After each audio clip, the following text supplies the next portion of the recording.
죄의 결과는 언제나 참담하고 비참한 법입니다. 죄를 지을 때는 좋았고 죄를 지을 때까지도 문제가 없습니다만은 일단 죄를 짓고 나면 비참해집니다. 그리고 죄를 짓고 나면 무서운 결과가 기다리고 있습니다. 마치 누에 고추에서 씨 풀려나오듯이 인간의 몸속에 숨어있는 죄의 진액들이 흘러나가기 시작하는 것입니다. 아무도 그것을 막을 수가 없습니다. 오직 예수 그리스도만이 죄를 스톱시킬 수 있으며 죄를 없이 할 수가 있습니다. 하나님은 죄를 방치하지 않으시고 죄를 지은 자를 포기하지 않습니다. 반드시 찾아가서 책임을 물으시고 회복하시기를 원하십니다.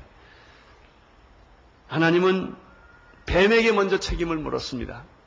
죄의 순서는 이렇습니다. 뱀이 여자를 유혹했고 여자가 남자를 유혹했습니다. 하나님은 뱀에게 먼저 책임을 물으시고 두 번째 여자에게 가서 책임을 물으시고 세 번째 아담에게 책임을 물으시고 네 번째는 당신에게 책임을 묻습니다. 하나님은 죄 지은 자를 눈 감아주지 않습니다. 반드시 찾아가서 그 문제를 해결하고 마십니다. 먼저 뱀에게 찾아가서 하나님은 심판을 합니다. 뱀에게는 사람과 같이 다루지를 않습니다. 뱀에게 왜 내가 죄를 졌느냐 묻지도 않습니다. 뱀에게는 회개할 기회도 하나님이 주시지 않습니다. 심판이 있을 뿐입니다. 사탄의 운명은 심판일 뿐입니다. 사탄의 운명은 저주를 받는 길 외에는 아무것도 없습니다.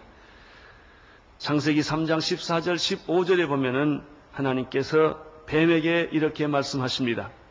여호와 하나님이 뱀에게 이르시되 내가 이렇게 하였으니 내가 모든 육축과 들의 모든 짐승보다 더욱 저주를 받아 배로 다니고 종신토록 흙을 먹을 것이다. 15절 내가 너로 여자와 원수가 되게 하고 너의 후손도 여자와 원수가 되게 하리니 여자의 후손은 내 머리를 상하게 할 것이요 너는 그의 발꿈치를 상하게 할 것이라 하시고 이렇게 되어 있습니다. 뱀의 운명과 여인의 후손에 대한 이야기를 해줍니다. 사탄은 하나님께 심판을 받았습니다. 그리고 뱀의 후손과 여인의 후손이 원수가 만나지 못하는 원수가 될 거라는 예언을 하십니다. 그리고 여인의 후손에서 메시아가 나와서 뱀의 머리를 십자가에서 갈보리 언덕에서 완전히 파멸시킬 예언을 여기서 하고 있습니다. 뱀에게 하나님은 심판하시고 나서 어떻게 하셨습니까? 16절을 보십시오. 16절 시작.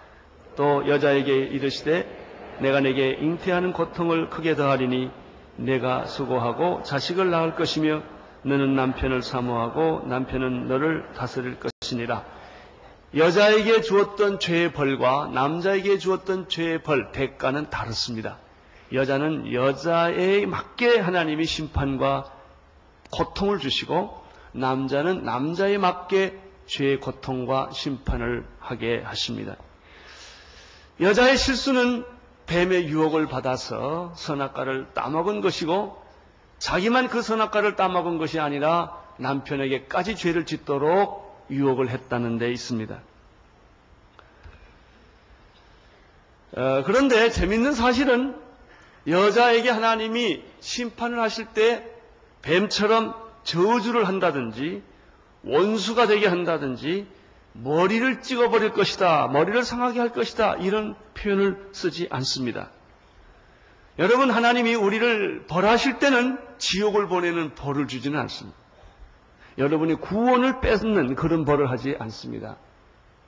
단지 고통만 줄 뿐입니다. 대가를 치르게 만드는 것입니다. 여러분이 자녀를 때릴 때 죽이기 위하여 때리지 않습니다.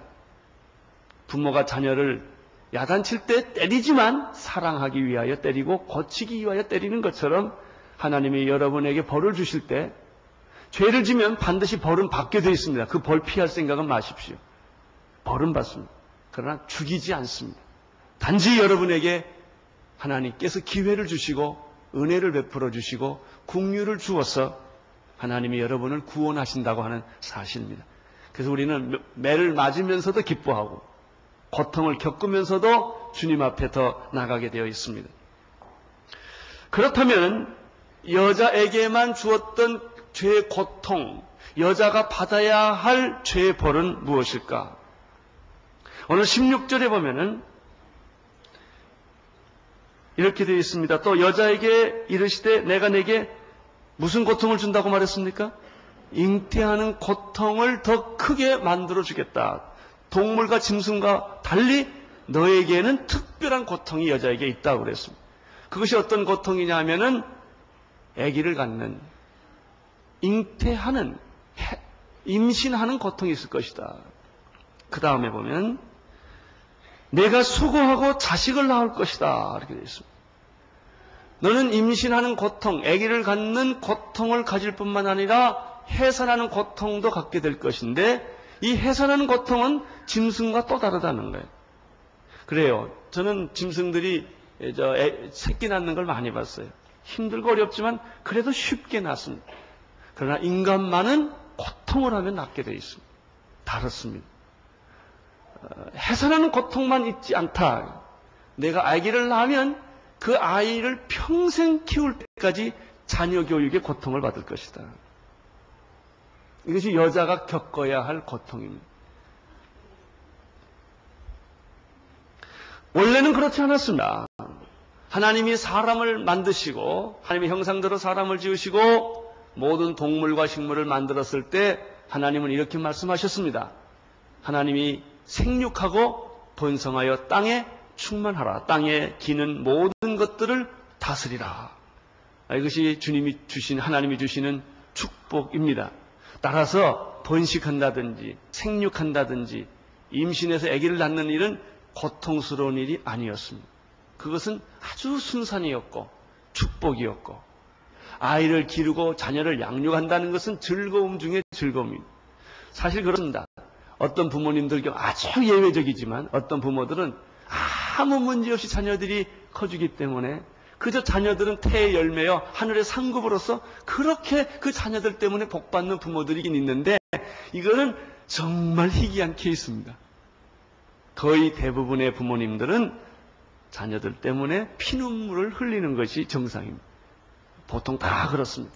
속색이지 않으면 아프다든지 일찍 죽는다든지 여러 가지 문제들이 자녀로 갖게 되는 것입니다. 여러분, 왜 자녀 때문에 부모는 고통을 느껴야 합니까? 부모라고 말할 거 없습니다. 남자는 별로 고통을 안 느끼니까. 여자가 당합니다. 아기는 씨는 남자가 왔는데 어버이 날 낳으시고 어머니가 날 기르신 거예요.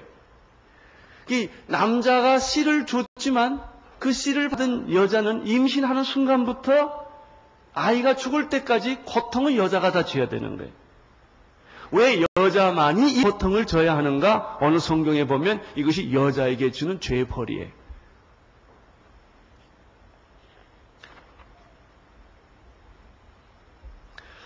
나는 너에게 잉태하는 고통, 임신하는 고통을 크게 더하여 줄 것이다.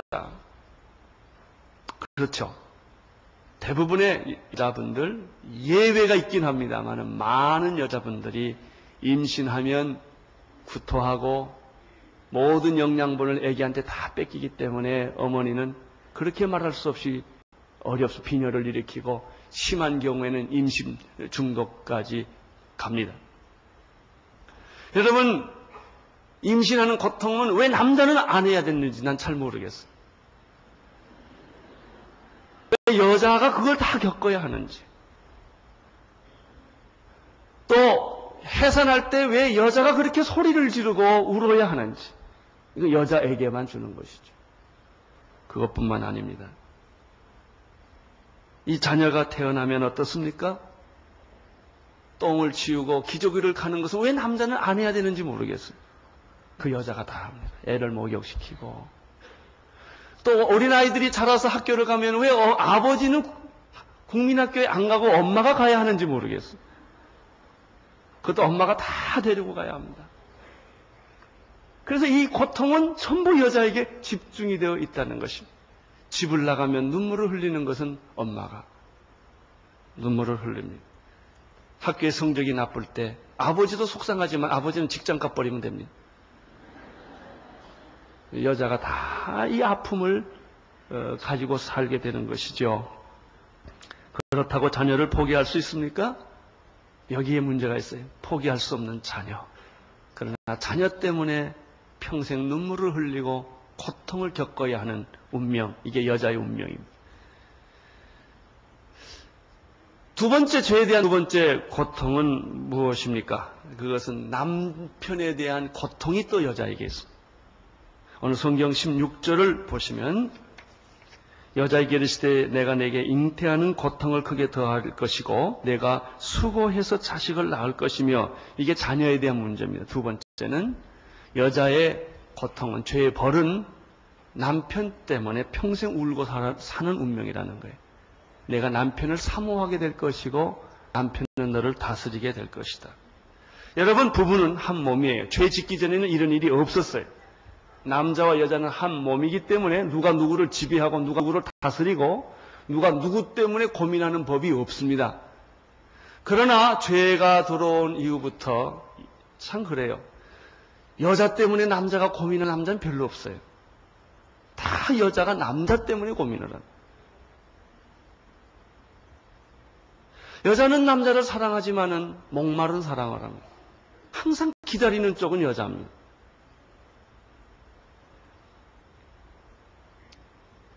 그리고 남편을 사모하고 사랑하는데 이 남자가 딴 여자 볼까봐 늘 조마조마하는 것은 남자가 아니고 여자 쪽입니다. 왜? 남자가 하도 이상한 짓을 잘하니까 여자들은 평생 가슴앓이하고 심장병 가지고 사는 것이 여자입니다. 남편으로부터 사랑받는 환희가 아니라 이상스럽게 남편으로부터 매맞는 부인이 참 많다는 거예요. 여러분, 때리는 남자들은요, 지성인들이 많습니다.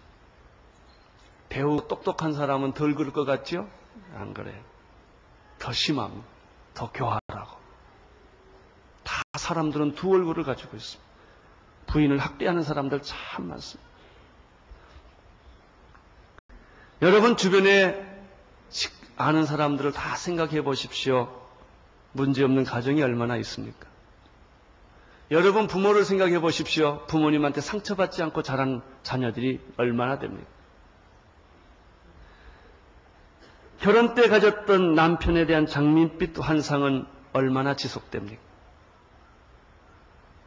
남은 모릅니다. 다른 사람들은 다 저 가정은 행복하고 저 가정은 돈이 있고 저 가정은 명예가 있고 저 가정은 다 공부 잘한 가정이 괜찮겠지 라고 생각하지만은 여자는 매일 남자 때문에 울어야 하는 것이 여자의 운명입니다. 그것뿐만 아닙니다. 남편을 사모하는 고통이 있게 되는 것은 아주 그건 불공평한 거예요. 그렇지만 이건 여자가 겪어야 할 죄의 대가라는 것입니다. 또 하나 있습니다. 남자는 여자를 지배하게 될 것이다. 여러분, 왜 남자가 여자를 지배해야 합니까? 여자는 내 살 중에 살이요 뼈 중에 뼈이건만 왜 여자를 종처럼 노예처럼 부려야 하고 남자는 폭군과 남자는 군주가 되어야 합니까? 근데 우리 유교 문화가 그렇게 만들어놨어요. 우리들의 사회 문화가 그렇게 하는 것을 아주 당연시하는 것처럼 남자는 큰 소리를 쳐야 하고 남자는 폼져야 되고 여자는 종이 돼야 되는 것처럼 만들어 놓은 게 이 말씀이에요. 남자는 여자를 지배하게 될 것이다. 그것은 정상이 아니고 옳은 것이 아닙니다. 남자와 여자는 하나님 앞에서 똑같은 사랑과 존경을 나누어야 할 인격체임에도 불구하고 여자는 일방적으로 남자에 의해서 피해를 받던 것이죠. 여러분, 이것은 정말 여자분에게는 안 된 이야기입니다. 따라서 이 남자로부터 받는 저주와 자녀로부터 받는 고통을 피하는 길은 하나밖에 없습니다. 이 여자의 원죄를 대신 지시고 갈보리 언덕에서 십자가에 못 박혀 돌아가신 예수 그리스도를 믿으십시오. 예수 그리스도를 여러분의 가정에 모시면, 특별히 여자분들이 모시면 자녀로부터 받는 모든 고통에서 해방받을 줄로 믿습니다. 여러분의 모든 남편의 폭행과 폭력과 그 독선에서부터 여러분들은 보호받게 되는 비결은 바로 예수 그리스도에게 있습니다. 그래서 어쩐지 남자보다 여자분들이 예수를 더 잘 믿는 까닭이 여기에 있지 않나 이렇게 생각을 합니다. 그렇습니다. 여러분, 남자의 폭행, 남자의 독선, 오만, 부인 앞에서, 연약한 여자 앞에서 그렇게 하는 것은 좋은 일이 아닙니다. 남자와 여자는 한 인격체며 서로 섬기고 사랑해야 할 공동체입니다.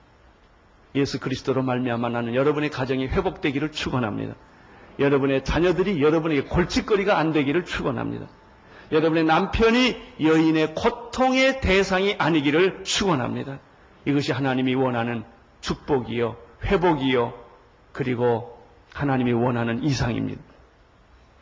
자, 그러면 여자에게 이런 특별한 고통, 자녀에 대한 고통, 남편에 대한 고통이 주어졌다면 남자에게는 어떤 고통이 주어집니까?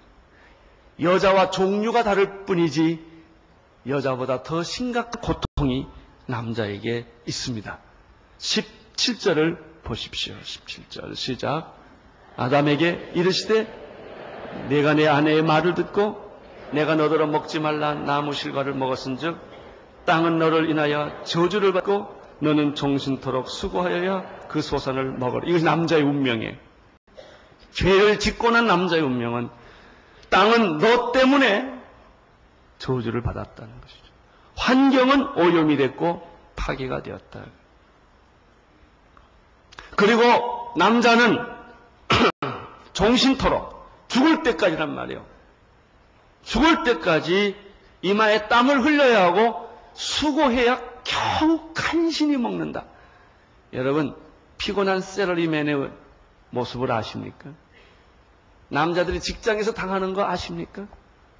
남자들이 술을 먹고 그렇게 고민하는 이유를 여러분 아십니까? 얼마나 괴롭고 얼마나 힘들면 그렇게 하겠습니까? 요즘은 그럴 만한 직장도 다 잃어버렸습니다. 그렇게 응석 부릴 만한 곳도 갈 데가 없다는 것입니다. 우리 이장로 장로님이 저한테 그런 얘기를 하더라고요. 실직자의 고통이 뭐냐? 매일 출근하던 곳이 어느 날 없어졌다는 거예요. 아침에 깨면 갈 데가 없다는 거예요. 굉장히 쇼크라는 거죠. 매일 만나야 했던 동료가 없어졌다는 거예요.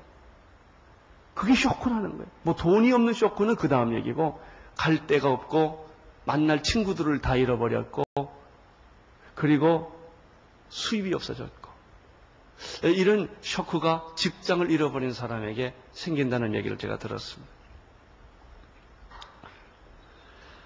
아담에게 하나님께서 죄의 대가, 벌을 주시기 전에 이브와 달리, 뱀과 달리 아담에게만 하나님이 하시는 말이 몇 가지가 더 있습니다.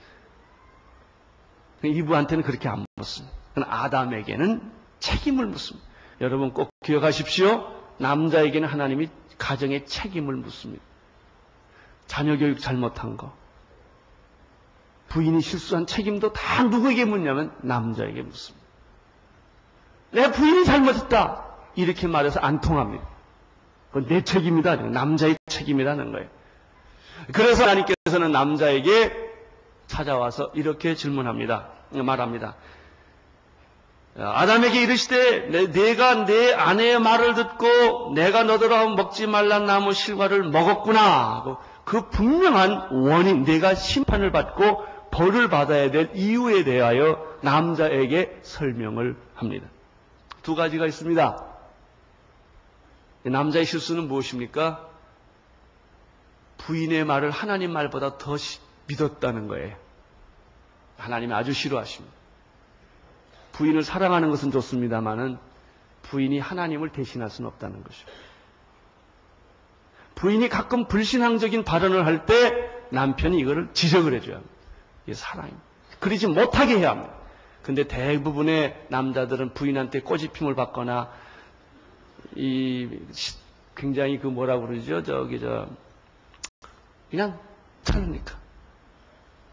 그냥 들어주고 그냥 얼렁뚱땅 넘어갑니다. 여기에서 사고가 생겼다는 거예요. 두 번째는 무엇입니까? 하나님의 말씀을 어겼다는 것입니다.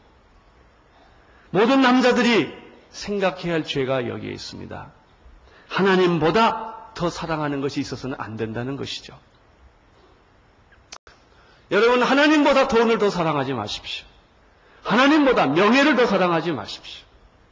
하나님보다 자녀를 더 사랑해서 안 됩니다. 하나님보다 아내나 남편을 더 사랑해서는 안 된다는 것입니다. 마태복음 10장 37절 38절에서 예수님은 제자들에게 다음과 같이 말씀을 하셨습니다.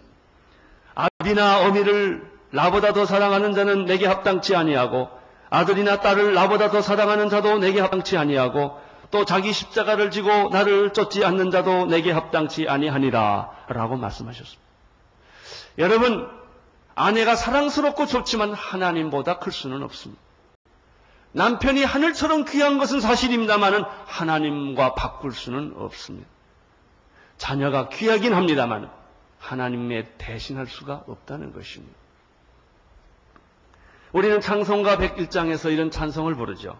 주 예수보다도 귀한 것은 없네 라는 찬송 말입니다. 이 세상의 부귀와 영화, 어떤 명예와 행복과도 예수님과는 바꿀 수가 없으며 이 세상에 즐기던 일들과도 바꿀 수가 없으며 어떤 유혹과 핍박도 내가 주님을 섬기는 것을 막을 수는 없습니다. 나는 여러분에게 그런 믿음이 있게 되기를 축원합니다. 그러면 아담에게 구체적으로 임한 징계, 벌은 무엇입니까? 첫 번째, 땅이 저주를 받았다는 것이죠. 여러분, 자연은 왜 순환을 겪습니까? 왜 지진이 나고, 왜 화산이 터지고, 왜 엘니뇨 현상이 생겨서 기후 이상이 생깁니까? 왜 오존층이 터졌습니까? 왜 북극과 남극의 그 얼음은 녹아서 지구의 기후와 지구를 이렇게 재앙 가운데 들어가게 만드는 것입니까? 땅이 황폐한 이유는 무엇입니까? 땅이 엉겅퀴를 내고 땅이 가시를 내고 땅이 저주되는 까닭은 무엇입니까? 그것은 한마디로 말하면 인간의 탐욕 때문에 그런 것입니다. 인간의 오만과 인간의 탐욕과 인간의 죄가 그 깨끗하고 아름다운 자연을 다 파괴한 원인이 인간의 죄에 있다는 것입니다. 땅이 뭘 받아요? 저주를 받고, 땅은, 자연은 정직합니다. 인간이 대해주는 것만큼 자연은 인간을 대합니다. 따라서 자연은 인간에게 복수를 하고 보복을 하게 되는 것이고 자연은 재앙을 인간에게 전달해 주게 되었습니다. 두 번째, 인간이 하나님으로부터 받은, 남자가 받은 죄의 대가, 벌은 또 어떤 것입니까? 그것은 노동의 즐거움, 기쁨을 잃어버린 것입니다. 만약에 생각해 보십시오. 인간에게 노동이 없다면 얼마나 허무하고 고통스러울까. 일이 있다는 것은 축복입니다. 하나님이 천지 만물을 창조하시고 지구를 만드시고 동식물을 다 만들어 주셨습니다. 풀과 나무를 다 만들어 주셨습니다. 누군가 관리해야 합니다. 여러분, 인간은 이것을 관리하는 관리자로 하나님이 그 사명을 주셨는데 그 관리한다는 것이 노동이에요. 이 노동은 기쁨이고 축복이에요. 노동을 하면 할수록 건강해지는 것이고 노동을 하면 할수록 보람이 생기는 것이고 웃음이 생기고 기쁨이 생기고 신이 나고 흥분이 되고 좋은 것이 이 노동이에요. 이런 의미에서 노동은 거룩이고 노동은 신성한 것이고 노동은 예술이고 노동은 축복이에요. 죄 짓기 전에는 그랬습니다. 그러나 죄를 지은 이후부터는 노동은 무엇으로 변했습니까? 노동은 아주 고통스러운 것이 변했습니다. 노동은 저주로 변했습니다. 노동은 이익의 대가로 변했어요. 일한 만큼 돈을 얻게 되는 것이죠. 여기서 노동운동, 노조운동이 다 이 죄의 문화에서 나오는 것입니다. 이 노동은 근본적으로 그런 것이 아닙니다. 투쟁하고 대가를 원하고 자기의 몫을 챙기는 것이 노동이 아닙니다. 여러분, 자기 집에서 일했다고 돈 받는 사람 봤어요? 부인이 밥했다고 월급 줍니까? 그러면 부인이 아니고 파출부지요. 여러분, 가족은 돈 받지 않아요. 집에서 무거운 것을 나르고 이사를 했다고 해서 그것이 그 사람에게 노동입니까? 아니에요. 기쁨이에요. 즐거움이에요. 잔디를 깎는다는 것이 노동입니까? 예, 다른 사람한테 시키면 노동이지만 주인이 하면 즐거움이에요. 이게 노동이에요. 이게 노동의 순수성, 노동의 즐거움과 기쁨이 아직도 회복되어 있는 데가 가정이에요. 거기서 우리는 기쁨을 느끼는 거예요. 그런데 말이야, 이상한 사람들이 있어요. 잔디도 남을 시켜서 다 돈 주고 깎고, 청소도 다 남을 시키고, 불행한 사람들이 노동의 축복을 다 잃어버린 사람이에요. 나는 웬만하면 뭐 건강이 나쁘다든지 뭐 불가피한 경우를 빼놓고 다 부인들이 노동하기를 축원합니다. 다 남 시키는 게 아니에요. 남 시키면 불행해집니다.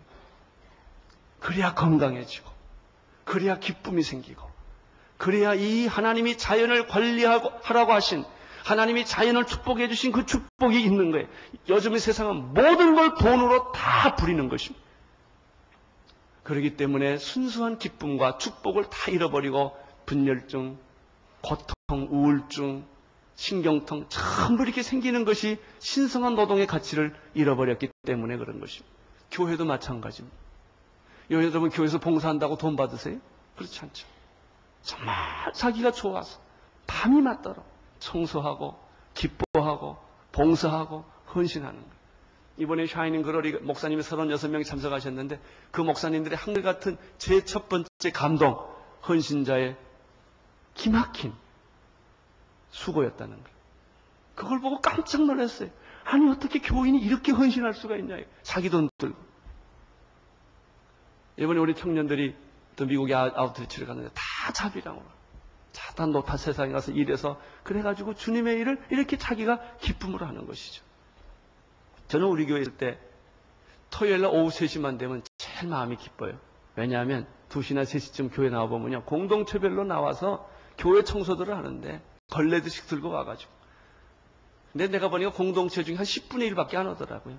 10분의 9는 간 거예요. 그 사람은 기쁨이 뭔지를 모르는 사람.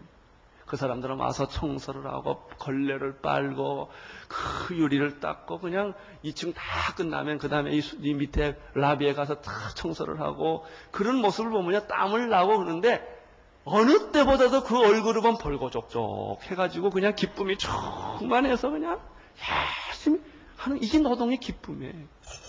근데 죄는 노동의 기쁨을 잊어버리게 하는 거예요. 노동의 보람, 순수성을 잃어버리게 하고 전부 그것을 돈으로 바꾼다 이거죠. 이익으로 바꿔서 사람을 천하게 만들고 사람을 정말 물질적으로 만들고 사람을 욕망의 덩어리로 전부 만들어서 오만에 만족시키는 이런 가치로 다 바꿔버렸다는 것이죠. 노동의 대가는 없습니다. 사람이 열심히 노동하면 엉겅퀴를 낼 뿐이다 그랬습니다. 가시를 낼 뿐이다. 그래요. 이 인간은 노예가 된 거예요. 이 밭이 있는데요. 밭을 계속 안 가꾸면 금방 풀이 납니다. 6개월만 지나면 폐허가 돼버리는 거예요. 나는 여러분들이 노동의 가치를 다시 새롭게 깨닫게 되기를 축원합니다. 정말 은혜로 사십시오. 축복으로 사십시오. 남자들은 정말 안 됐어요. 여자가 자녀와 남편 때문에 고통을 겪는 일이라면 남자는 세상에서 너무 치사하게 살아야 되고 비겁하게 살아야 되고 비굴하게 살아야 되고 남을 속이고 살아야 되고 남을 착취하고 살아야 되고 이런 존재로 하나님의 영광스러운 존재에서 이런 존재로 변해갔다는 것입니다. 한 가지 더 있습니다. 그것은 남자에게 하는 말이 너는 흙이니 흙으로 돌아갈지어다 그랬습니다. 인간은 흙의 존재입니다. 하나님의 영이 없다면 동물과 다름이 없습니다. 너는 흙이니 흙으로 돌아갈지어다. 그리고 또 하나 있죠. 뱀이 뭘 먹죠? 흙을 먹게 돼 있어요. 이게 남자의 운명이에요. 그러나 하나님께서는 우리를 어떻게 하셨습니까? 그대로 버려두지 않았습니다. 저주와 고통 가운데 벌 가운데 영원히 살도록 남겨두시지 않고 하나님은 우리를 구원하시기를 원하시고 회복하기를 원하셨습니다. 여러분, 남자들이 모든 고통에서 해방받는 길은 어디에 있겠습니까? 남자의 원죄를 지시고 갈보리 언덕에서 십자가에 못 박혀 돌아가신 예수 그리스도를 남자들이 영접할 때, 만날 때 남자들은 정말 노동의 가치를 회복하고 기쁨을 회복하고 남자로서의 모든 축복을 다시 회복하게 될 줄로 믿습니다. 하나님은 두 가지 사인을 인간에게 주었습니다. 20절입니다. 시작.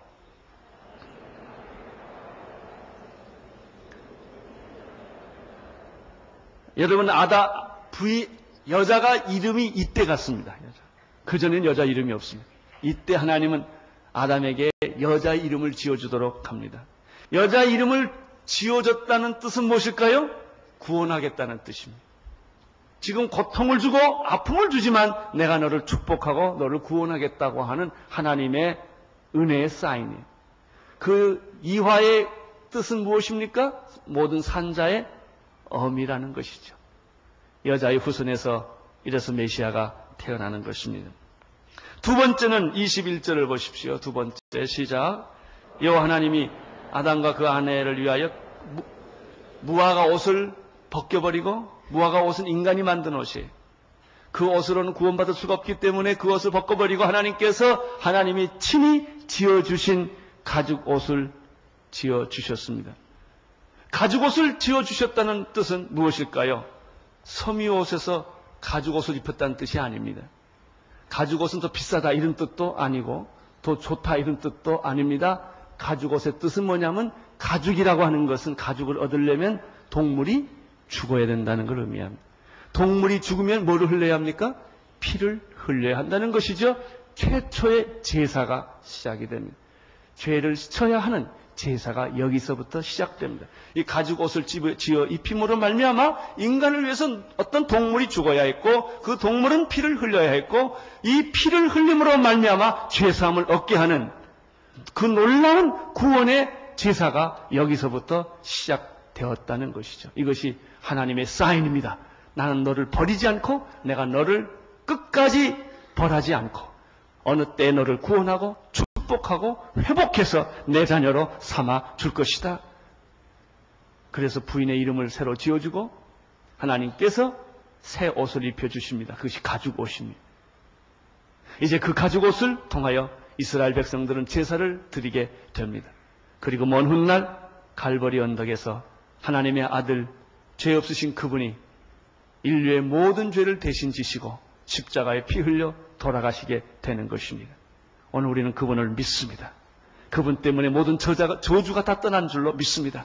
한 사람으로 말미암아 죄가 들어왔고, 죄가 들어옴으로 말미암아 사망이 들어왔고, 사망이 들어옴으로 말미암아 사망이 우리에게서 왕노릇하였듯이 한 사람 예수 그리스도로 말미암아 우리에게 구원이 왔고, 의의 한 행동으로 말미암아 우리가 의의 자녀로 영생을 얻게 된 줄로 믿습니다.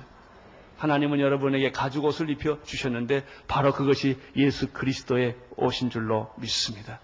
여러분, 예수 그리스도를 믿으십시오. 영접하십시오. 그분을 바라봄으로 말미암아 여러분 가정에, 여러분 집안에, 여러분 몸 안에, 여러분 자녀들에게 있는 모든 저주와 모든 심판이 다 사라지고 하나님의 축복이 회복되기를 축원합니다. 기도하겠습니다. 하나님 아버지, 가죽 옷을 입혀주신 하나님을 찬양합니다. 주여, 예수 그리스도를 보내주신 주님을 찬양합니다. 영광을 받아 주옵소서. 예수님 이름으로 기도드립니다.